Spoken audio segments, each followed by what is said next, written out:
श्राद्ध में कौवे का महत्व। हिंदू धर्म में श्राद्ध का अत्यंत महत्वपूर्ण स्थान है। इसे पितृपक्ष या महालय पक्ष भी कहा जाता है। इस समय अपने पितरों पूर्वजों की आत्मा की शांति और तृप्ति के लिए पिंडदान, तर्पण और अन्नदान की परंपरा निभाई जाती है। परंतु एक विशेष बात यह है कि श्राद्ध के भोजन में सबसे पहले कौवे को अन्न अर्पित किया जाता है। यह क्यों किया जाता है? इसके पीछे एक गहरी मान्यता और पौराणिक कथा जुड़ी हुई है। पुराणों में कहा गया है कि कौवा यमराज का दूत है। यमराज मृत्युलोक और पितृलोक के स्वामी हैं। कौवे को यह विशेष अधिकार मिला है कि वह मनुष्य द्वारा अर्पित अन्न और जल को पितृलोक तक पहुंचाता है। इसीलिए जब श्राद्ध में कौवा आकर अन्न ग्रहण करता है तो माना जाता है कि पितर तृप्त हुए हैं। यदि कौवा अन्न नहीं खाता तो इसे पितरों की अप्रसन्नता का संकेत समझा जाता है। महाभारत काल की एक कथा है। वनवास के समय पांडव अनेक ऋषि मुनियों के आश्रम में जाते और उनसे धर्म ज्ञान प्राप्त करते।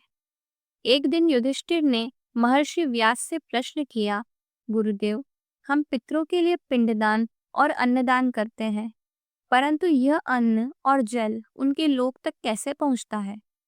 हमें तो यही दिखता है कि हम भोजन भूमि पर रखते हैं, फिर कौवे, कुत्ते, गाय, ब्राह्मण उसका भाग ग्रहण करते हैं, लेकिन पितरों तक इसका क्या संबंध है?